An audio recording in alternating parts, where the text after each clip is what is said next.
Episode 8 of Don't Toy With Me, Miss Nagatoro was just what we expected.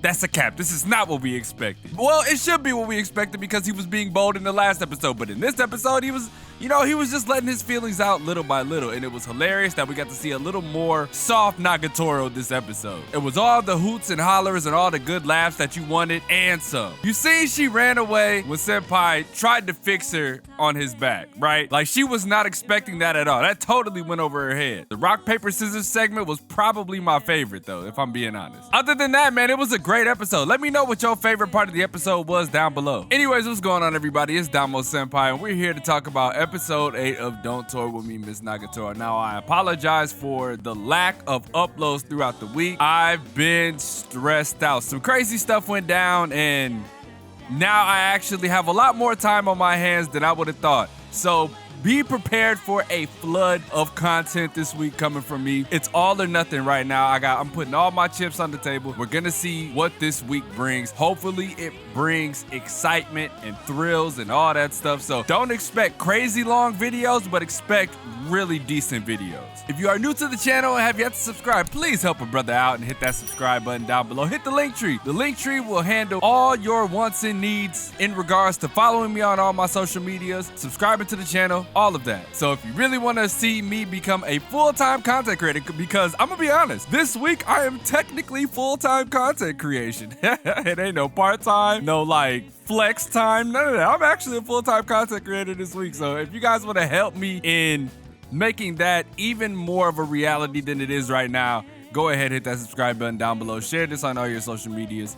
Do all that, and I bullshit you now. It's gonna help us in the long run. But yeah, episode 8 of Don't Toy With Me, Miss Nagatoro was absolutely great. It's fun seeing them become more of an item as the series progresses. Granted, we only have about 4 episodes left anyway, so it was only a matter of time until we actually saw this happen. Because no matter what, they're always together. Even if it was like last episode when they got to spend time, basically on a date at the festival, that was pretty sick. That whole time when they was talking shit to Senpai in the library about becoming his upperclassman, remember that? It was hilarious that the other one, I can't remember her name escapes me right now, but she came around the edge and was like, everybody else here, including me, but excluding Nagatoro, has to study, or we might be held back before you. They tried their hardest to get Senpai out of his studying comfort zone because, I mean, come on, man. You know they love talking shit. I think that's what's so cool about that dynamic between Nagatoro and her friends is that they love talking shit. And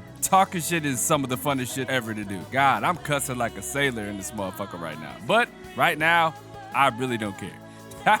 But it was interesting, right? We know for a fact that Nagatoro likes Senpai as he is. Nothing more, nothing less, right? She just loves him for who he is. But it was hilarious seeing her trying to get him to like do some exercises and stuff because she knows damn well he won't. So, toying with him in that aspect was enjoyable. It was hilarious when she thought that they was doing freaky stuff in the classroom because, I mean, come on, you know how all the time in anime, that's how they make that scene. Making it sound like something that it's not. Okay, there we go. I think that was a better way to put it. And Nagatoro, she's all bark, no bite. So she can talk that stuff, but when it comes down to it, her mind goes blank. And that's exactly what happened in that situation. You see how she stormed in the room and grabbed the tweezers and yanked out the splinter? That shit hurts. But like I said at the beginning of the video, the rock, paper, scissors stuff was bar none hella dope because just being able to do everyday shit like that with somebody that you really care about is sick. And then like I said, she went running off when he tried to readjust her on his back because she was slipping and he was like, all right, I gotta do something to fix this. And he fixed it. He blushed like crazy and it went blank for her. She just dipped off. He thought he did something wrong, but in actuality, she was just shocked because she didn't expect anything like that to happen. And then we get to the end, right? The whole cell phone conversation. She's like, oh, what you doing? Something freaky, something crazy at the crib by yourself? And he was like, nah, man, come on, man. I'm doing my homework and shit. I ain't doing none of that. There's no way. She didn't realize that she touched the FaceTime button on her phone.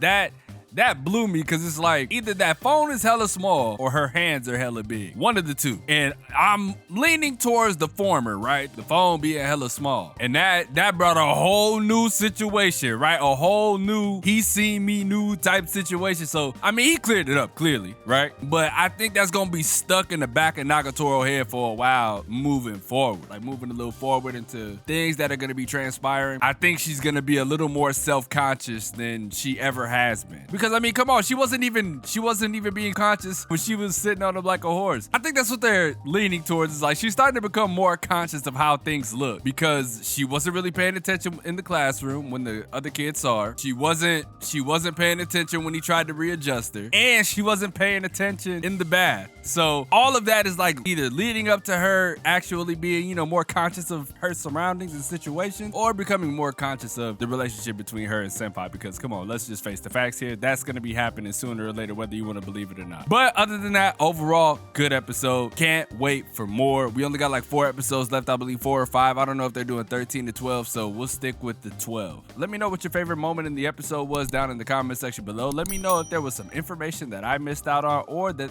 they missed out on by cutting it out in the comments as well. Expect a lot of videos this week because I'm gonna try to make some craziness happen. So as always, it's your boy Damo Senpai, and I will see you guys in the next video.